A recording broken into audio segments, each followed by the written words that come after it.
नमस्कार। हमारा देश और पूरा विश्व आज कोविड-19 की चुनौती का सामना कर रहा है। कोविड-19 अभी खत्म नहीं हुआ है। ऐसे में हमारा फर्ज है कि हम सतर्क रहें। इसलिए जब तक दवाई नहीं तब तक कोई ढिलाई नहीं। कोरोना से बचाव के लिए जरूरी है नियमित रूप से हाथ धोना, मास्क पहनना और आपस में उचित दूरी बनाए रखना। याद रखिए, 2 गज दूरी, मास्क है जरूरी। खांसी, बुखार या सांस लेने में कठिनाई होने पर हेल्पलाइन नंबर 1075 पर संपर्क करें। नमस्कार बच्चों, मैं डॉक्टर अन्विता गोस्वामी, उच्चतर माध्यमिक शिक्षक, गवर्नमेंट नवीन हायर सेकेंडरी स्कूल बाग सेवनिया, भोपाल में पदस्थ हूँ। आज हम बच्चों कक्षा 12 के अध्याय 4 के भाग 2 जनन स्वास्थ्य के विषय में अध्ययन करेंगे। पिछली कक्षा में हमने जनन स्वास्थ्य के विभिन्न पहलुओं तथा जनसंख्या नियंत्रण के उपाय के विषय में अध्ययन किया था। आज हम इसी अध्याय के आगे की विषय वस्तु के संदर्भ में आपसे चर्चा करेंगे। आज हम इस अध्याय में जन्म नियंत्रण की विधियां, सगर्भता का चिकित्सकीय समापन, एमटीपी, यौन संचालित संक्रमण, बंध्यता, पुनरावृत्ति तथा कुछ महत्वपूर्ण प्रश्नों के विषय में अध्ययन करेंगे। जन्म नियंत्रण की विधियां या जनसंख्या नियंत्रण के प्रयास। परिवार नियोजन को जनसंख्या नियंत्रण का एक महत्वपूर्ण उपाय माना जाता है। परिवार नियोजन का अर्थ बच्चे के जन्म को नियंत्रित करना ही नहीं, अपितु माँ, बच्चे एवं परिवार के स्वास्थ्य एवं पोषण से है। सुनियोजित परिवार नियोजन आज के परिवेश में सुखी रहने के लिए आवश्यक है। परिवार के सुखी रहने से समाज सुखी रहता है। जब परिवार नियोजित होता है तो उसकी सभी आवश्यकताओं की पूर्ति आसानी से हो जाती है। जनसंख्या नियंत्रण कृत्रिम प्रक्रिया द्वारा संततियों की उत्पत्ति को नियंत्रित करने की प्रक्रिया है। इसे संतति नियंत्रण भी कहते हैं। संतानोत्पत्ति की प्रक्रिया को कई विधियों को अपनाकर नियंत्रित किया जा सकता है। इसमें 2 कैटेगरियां हैं, प्राकृतिक विधियां और कृत्रिम विधियां।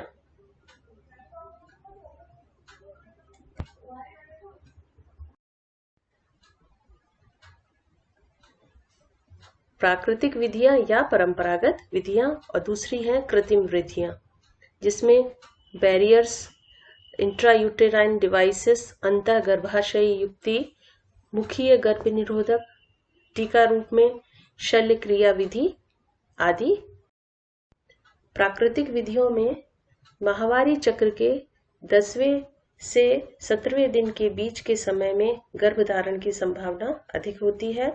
स्तनपान कराने के दौरान भी गर्भधारण की संभावना काफी कम होती है। रोध विधियों में रोधक साधनों के माध्यम से अंडाणु तथा शुक्राणुओं को मिलने से रोका जाता है। यह पुरुष एवं स्त्री दोनों के लिए उपलब्ध है।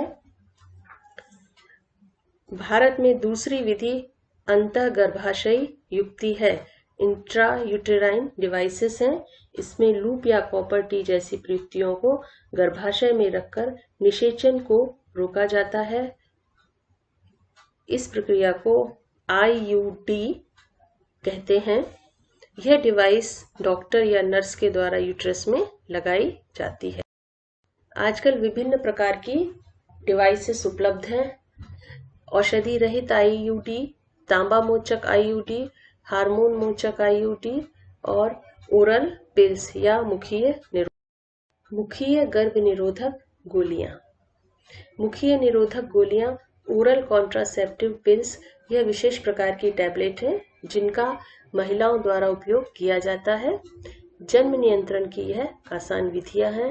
इन गोलियों में ऐसे हार्मोन्स पाए जाते हैं जो अंड निर्माण पर रोक लगाकर गर्भधारण को रोकते हैं। माला D और माला N आजकल उपयोग में की जाने वाली प्रमुख मुखीय निरोधक हैं, जिसमें एस्ट्रोजन एवं प्रोजेस्टेरॉन हार्मोन का प्रयोग किया जाता है। यह गोलियां 21 दिन तक प्रतिदिन ली जाती। सहेली नामक गर्भ निरोधक गोली भारत में CDRI लखनऊ में बनी थी। सहेली नामक गोली गैर स्टेरॉयड गोली है। यह हफ्ते में एक बार ली जाने वाली गोली है। इसके बाद अगली प्रक्रिया है शल्य क्रिया द्वारा गर्भधारण को रोकना, या इसको कहते हैं सर्जिकल प्रक्रिया या शल्य क्रिया, बंधकरण भी इसको कहते हैं। यह क्रिया प्रायः उन लोगों के लिए होती है जिन्हें आगे गर्भावस्था नहीं चाहिए तथा वे स्थायी माध्यम के रूप में इसको अपनाना चाहते हैं। शल्य क्रिया करके युग्मक परिवहन को रोक दिया जाता है, फलस्वरूप गर्भधारण नहीं होता। बंधकरण प्रक्रिया को पुरुषों के लिए शुक्रवाहक उच्छेदन तथा महिलाओं में नलिका उच्छेदन कहा जाता है। जनसाधारण इन प्रक्रियाओं को नसबंदी के नाम से जानते हैं। पुरुषों में शुक्रवाहक में चीरा लगाकर छोटा सा भाग काटकर निकाल अथवा बांध दिया जाता है, जबकि स्त्री के उदर में छोटा सा चीरा लगाकर अथवा योनि द्वारा डिंभ वाहिनी नली का छोटा सा भाग निकालकर बांध दिया जाता है। यह तकनीकें बहुत प्रभावशाली। शल्य क्रिया विधि में यह देखिए वैसेक्टोमी, शुक्रवाहक उच्छेदन, यह विधि पुरुषों में होती है। और जो शुक्र नलिका है वास डिफरेंस, इसको यहाँ से काटकर उसको बांध दिया जाता है, जिससे कि यहाँ से शुक्राणु निकलकर नहीं जा पाते। यह क्रिया पुरुषों में होती है, यह विधि पुरुषों में होती है और इसको कहते हैं वैसेक्टोमी। इस तरह का प्रश्न पूछा जाता है परीक्षा में, वैसेक्टोमी क्या है। ये 2 नंबर का भी पूछा जाता है और 3 नंबर का, जिसमें कि आपको इसका डायग्राम भी बनाना चाहिए। नलिका उच्छेदन या ट्यूबेक्टोमी, यह विधि महिलाओं में होती है। इसमें स्त्री की अंडवाहिनी को काटकर बांध दिया जाता है, जिससे अंडाणु गर्भाशय में नहीं आ पाते। यहाँ ये देखिए, ये फैलोपियन ट्यूब है, ये यहाँ से ओवरी से जो एग को लेकर आती है, एग्स को लेकर, और यहाँ से ये इसको काटकर बांध दिया जाता है, जिससे कि ये अंडाणु गर्भाशय में नहीं आ पाते और वो शुक्राणु से उनका मिलन नहीं हो पाता। यह क्रिया कहलाती है ट्यूबेक्टोमी। यह विधि महिलाओं में होती है और इसको नलिका उच्छेदन भी कहते हैं। इससे संबंधित भी प्रश्न आता है, ट्यूबेक्टोमी क्या है, इसको सचित्र समझाइए। यह उस प्रश्न का आंसर भी है। सभी गर्भ निरोधक उपायों का चुनाव एवं उपयोग किसी शिक्षित चिकित्सा कर्मी या विशेषज्ञ के परामर्श द्वारा ही कराया जाना चाहिए। इन विधियों के व्यापक प्रयोग ने जनसंख्या की अनियमित वृद्धि को रोकने में महत्वपूर्ण भूमिका निभाई है। इन उपायों से कुछ साइड इफेक्ट्स भी होते हैं, फिर भी इनकी उपेक्षा नहीं की जा सकती।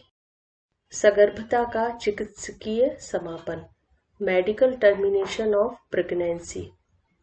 गर्भावस्था पूर्ण होने से पहले जानबूझकर या अपनी इच्छा से गर्भ समापन को चिकित्सकीय गर्भ समापन कहते हैं। प्रेगनेंसी के 12 सप्ताह की अवधि में कराया गया गर्भपात सुरक्षित होता है। सरकारी अस्पतालों में इसकी मुफ्त व्यवस्था है। आजकल पता चलने पर मादा भ्रूण का गर्भपात करा दिया जाता है, जो पूरी तरह से गैर कानूनी है।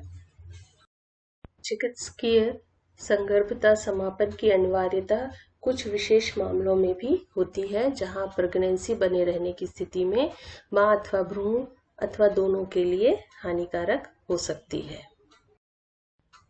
यौन संचारित रोग या सेक्सुअली ट्रांसमिटेड डिजीजेस, कोई भी रोग या संक्रमण जो जनन एवं जनन संबंधित क्रियाओं से होता है, उसे यौन संचारित रोग कहते हैं।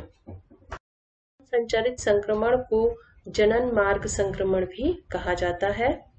इसमें इस संक्रमण में पहला रोग है सुजाक, या इसको गोनेरिया कहते हैं, दूसरा सिफिलिस, तीसरा है जननिक परिसर्प जेनाइटल हर्पीस, फोर्थ है ट्राइकोमोनासिस, फिफ्थ है लैंगिक मस्से या जेनाइटल वार्ट्स, एड्स तथा यकृत शोथ या हेपेटाइटिस बी।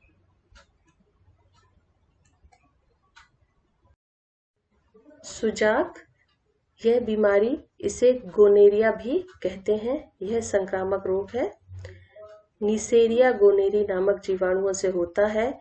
इस रोग में मूत्र मार्ग में सूजन हो जाती है। यह रोग बंध्यता पैदा करता है। ठीक से उपचार नहीं होने पर अनेक रोगों को पैदा करता है।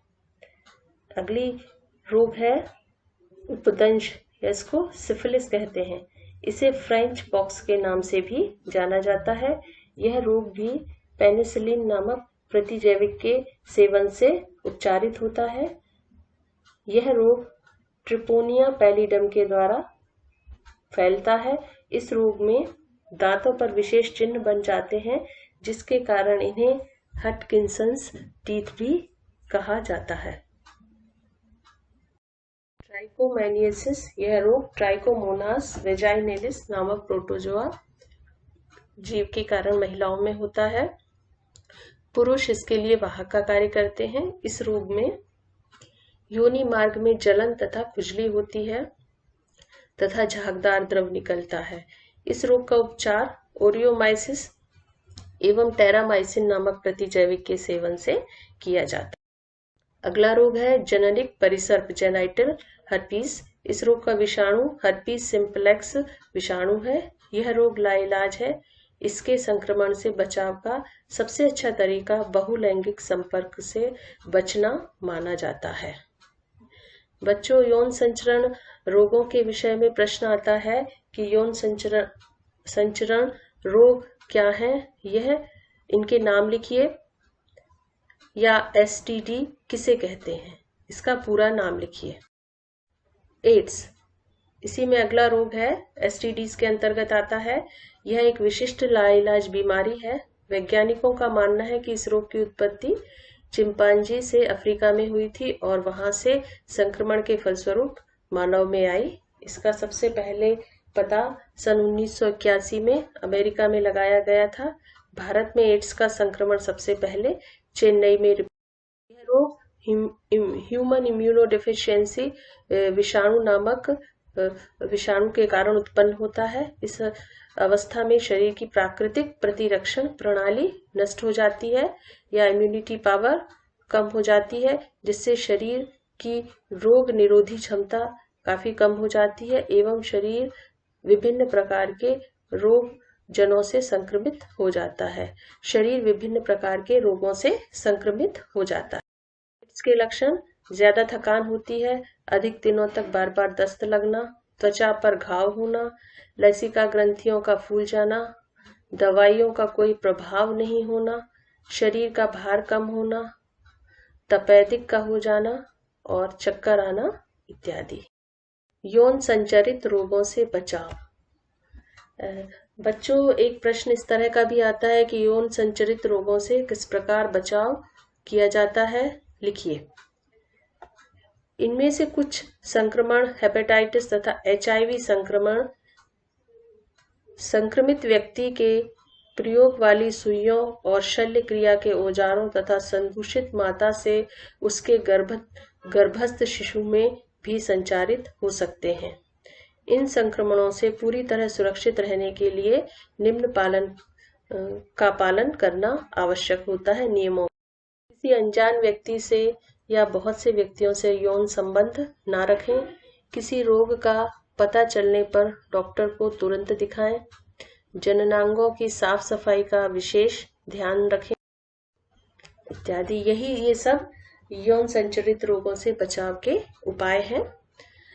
अब पढ़ते हैं बच्चों बंध्यता, या जिसको हम कहते हैं इनफर्टिलिटी, यानी कि वे दंपति जिनके जो बच्चा पैदा कर पाने में असमर्थ हैं। इसके कई कारण हो सकते हैं, या तो उनके शरीर में कोई कमी है, या वो जन्मजात ऐसे होते हैं, या कोई रोग है ऐसा जिससे कि वो संतान पैदा नहीं कर पा रहे हैं आदि। बंधिता क्लिनिक में सामान्य विकारों का उपचार करके दंपति को बच्चा पैदा करने में मदद करते हैं, परंतु कई ऐसे कारण होते हैं जिससे कि वे संतान नहीं प्राप्त कर पाते। ऐसे में कुछ विशेष तकनीकों की सहायता से संतान पैदा करने में उनकी ये तकनीकें सहायक जनन प्रौद्योगिकियां कहलाती हैं, ART। इसमें प्रमुख है पात्रे निषेचन, इसको कहते हैं इन विट्रो फर्टिलाइजेशन, या IVF मेथड। क्या कहलाती है ये मेथड? IVF। शरीर के बाहर लगभग शरीर के अंदर जैसी स्थितियों में निषेचन कराना। इसके बाद भ्रूण को मादा के यूट्रस में स्थानांतरित कर दिया जाता है। इस विधि को टेस्ट ट्यूब बेबी के नाम से जानते हैं। फिर है अंतःडिंब वाहिनी स्थानांतरण, इसको कहते हैं जाइगोट इंट्राफैलोपियन ट्रांसफर या जिफ्ट के नाम से जानते हैं। परीक्षा में इसका पूरा नाम या फुल फॉर्म पूछा जाता है, जो कि जिफ्ट का है, जाइगोट इंट्राफैलोपियन ट्रांसफर। इस विधि में जाइगोट के 8 ब्लास्टोमियर स्टेज के विकास के बाद उसे अंडवाहिनी में स्थानांतरित कर दिया जाता है। तीसरी मेथड है इंट्रायूटेराइन ट्रांसफर, जिसको IUT कहते हैं। इस विधि में भ्रूण के 8 ब्लास्टोमियर विकसित होने के बाद उसे सीधे यूट्रस में ट्रांसफर कर दिया जाता है। फोर्थ है गैमीट इंट्राफैलोपियन ट्रांसफर, जिसको हम गिफ्ट कहते हैं, GIFT। जब महिला अंडाणु उत्पन्न नहीं कर सकती, लेकिन जो निषेचन और भ्रूण के परिवर्धन के लिए उपयुक्त वातावरण प्रदान कर सकती है, उनके लिए यह तकनीक है। इसमें दाता से अंडाणु लेकर उस स्त्री की फैलोपियन ट्यूब में स्थानांतरित कर दिया जाता है, यानी कि महिला में अंडाणु उत्पन्न नहीं होते, लेकिन वह निषेचन के बाद भ्रूण के परिवर्धन के लिए वो कंफर्टेबल होती है या उसकी शरीर उसके लिए सुटेबल होता है। तो यह तकनीक उन महिलाओं के लिए होती है और उनमें उनकी फैलोपियन ट्यूब में बाद में अंडाणु को स्थानांतरित कर दिया जाता है। अंतःकोशिकीय शुक्राणु निक्षेपण, इसमें भी शुक्राणु को सीधे अंडाणुओं में निक्षेपित किया जाता है। यह कहलाती है इंट्रासाइटोप्लाज्मिक स्पर्म इंजेक्शन। यह इंजेक्शन मेथड के द्वारा इसको किया जाता है। फिर है कृत्रिम वीर्य संसेचन, आर्टिफिशियल इंसेमिनेशन। इसमें पति या दाता से शुक्राणु लेकर स्त्री के गर्भाशय में ट्रांसफर किया जाता है। इन सभी तकनीकों को सफल बनाने के लिए विशेषज्ञों की आवश्यकता होती है और यह तकनीकें बहुत महंगी होती हैं। इन सभी प्रक्रियाओं का अंतिम लक्ष्य संतान प्राप्ति है, लेकिन हमारा देश कानूनन शिशु को गोद लेने की इजाजत देता है। यह संतान प्राप्ति का सर्वोत्तम उपाय है। अब बच्चों, इस चैप्टर से संबंधित लघुत्तरीय प्रश्न देख लेते हैं। अति लघुत्तरीय प्रश्न जो कि 1 अंक के आते हैं। महिलाओं की फैलोपियन नलिका को काटकर बांधने की शल्य क्रिया का क्या नाम है? इसका उत्तर है ट्यूबेक्टोमी, या इसको हिंदी में कहते हैं नलिका उच्छेदन। दूसरा प्रश्न है HIV द्वारा होने वाले रोग का नाम बताइए। इसका आंसर है एड्स। अगला प्रश्न है IUCD का पूरा नाम बताइए। Intra uterine contraceptive device. अगला प्रश्न है जिफ्ट का पूरा नाम लिखिए। ZIFT का पूरा नाम लिखें। Zygote intrafallopian transfer. अगला प्रश्न है STD का पूरा नाम लिखिए। STD यानी यौन संचरित रोग, सेक्सुअली ट्रांसमिटेड डिजीजेस। अगला प्रश्न है लैंगिक संचरण से होने वाले 2 रोगों के नाम लिखिए। पहला है सुजाक, या जिसको हम गोनेरिया कहते हैं। दूसरा सिफिलिस। आप कोई भी अन्य 2 नाम भी लिख सकते हैं। लघुत्तरीय प्रश्न 2 एवं 3 अंक वाले। ट्यूबेक्टोमी और वैसेक्टोमी को समझाइए। ट्यूबेक्टोमी यह इसमें स्त्री की अंडवाहिनी को काटकर बांध दिया जाता है, जिससे अंडाणु गर्भाशय में नहीं आ पाते और निषेचन नहीं हो पाता। इसे ट्यूबेक्टोमी कहते हैं। यह परिवार नियोजन की एक विधि है। वैसेक्टोमी यह भी परिवार नियोजन की एक विधि है जो पुरुषों द्वारा अपनाई जाती है। इसमें पुरुषों के शुक्राणु नलिका को काटकर बांध दिया जाता है, जिससे शुक्राणु नहीं निकलते और निषेचन नहीं हो पाता। यह क्रिया वैसेक्टोमी कहलाती है। गिफ्ट का पूरा नाम लिखिए।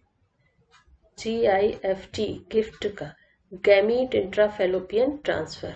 यह गर्भ निरोधक की आधुनिक तकनीक है। इस तकनीक में शुक्राणु कैथेटर में संग्रहित कर लिया जाता है और वॉश स्विम तकनीक द्वारा शुक्राणुओं को अंडाणुओं के पीछे कैथेटर में संग्रहित किया जाता है। यह संपूर्ण क्रिया स्त्री की फैलोपियन नलिका में होती है। अगला प्रश्न है, टेस्ट ट्यूब बेबी या परखनली शिशु कैसे प्राप्त किए जा सकते हैं? स्त्रियां गर्भ धारण करने योग्य नहीं होती, उस स्थिति में परखनली शिशु तकनीक का उपयोग किया जाता है। स्त्रियों के अनिषेचित अंडाणु को एंटीसेप्टिक स्थिति में निकाला जाता है। इस अंडाणु को परखनली में लेकर शुक्राणु द्वारा निषेचन की क्रिया कराते हैं। निषेचित अंडे से विदलन की क्रिया द्वारा 32 कोशिकीय अवस्था वाला भ्रूण बनता है, जिसे ब्लास्टोसिस्ट कहते हैं। इस भ्रूण का रोपण स्त्रियों के गर्भाशय में कर दिया जाता है, जहां पर इस भ्रूण का अगला विकास होता है और शिशु बनता है, जिसे टेस्ट ट्यूब बेबी कहते हैं। पुनरावृत्ति। हमारे देश में चिकित्सकीय संगर्भता समापन को वैधानिक मान्यता प्राप्त है। यौन संबंधों द्वारा संचरित होने वाले रोगों को यौन संचारित रोग कहा जाता है। रोगों का पता लगने पर इलाज द्वारा ठीक किया जा सकता है। यौन रोगों से बचने के लिए कुछ सावधानियां जरूरी हैं। गर्भ धारण न कर पाने की स्थिति को बंध्यता कहते हैं। ऐसे दंपतियों के लिए विभिन्न प्रकार के उपाय। गृह कार्य में ये सभी प्रश्न हैं जो हमने आपको अभी बताए। यौन संचरित संक्रमण कैसे होते हैं? चिकित्सकीय सगर्भता समापन की आवश्यकता क्यों होती है? वैसेक्टोमी को समझाइए। ट्यूबेक्टोमी को समझाइए। बंध दंपतियों को संतान पाने हेतु कुछ विधियां बताइए। तो यह गृह कार्य है, आप इन प्रश्नों को हल कीजिए। आशा है आपको यह समझ में आ गया हो, और यदि समझ में नहीं आता तो आप अपने शिक्षक से इन सवालों के धन्यवाद। किशोर अवस्था संबंधित समस्याओं के परामर्श हेतु समर्पित उमंग किशोर हेल्पलाइन के टोल फ्री नंबर 144225 पर संपर्क करें।